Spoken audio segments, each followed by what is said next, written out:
All right, and now we move on to the lighter side, I guess, the lighter side of our commander-in-chief. At last week's Correspondents' Dinner, President Obama broke ranks with tradition, and he took some shots at his opponents and his allies, but he rarely poked fun at himself. And that aroused the ire of some people in Washington.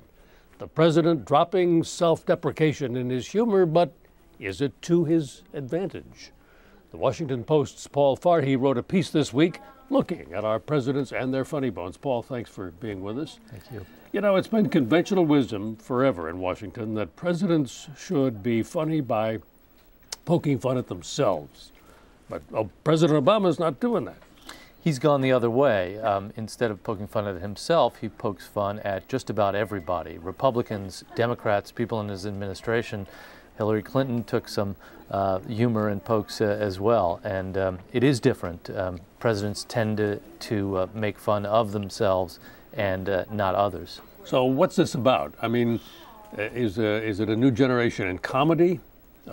Insult comedy's big, but you don't expect it from presidents. You don't expect it from presidents because the risk of it is that they will look like they are taking a hammer to their opponents. The president is the most powerful person on the planet, and for him to strike out at his opponents, even in a humorous way, tends to look like too much power exercised against smaller targets. The president can end up looking like he's just being mean.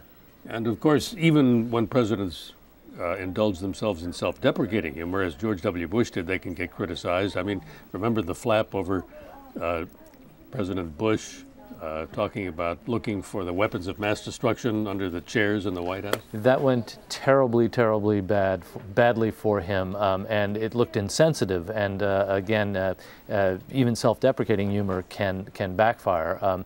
But I think the risk is when you're making fun of others, it can make you look aggressive, even a bit hostile. Yeah, so it's in a way could be harmful to his image. It absolutely can.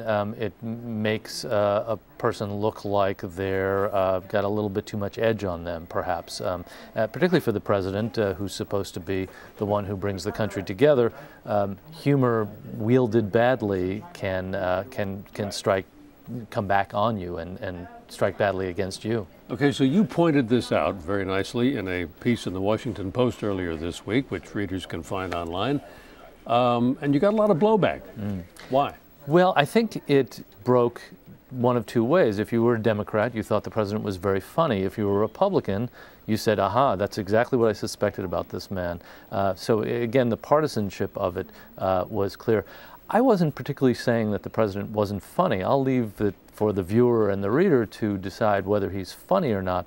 I was saying that his style had changed from the way George Bush did it, the way Bill Clinton did it, the way Ronald Reagan did it, certainly.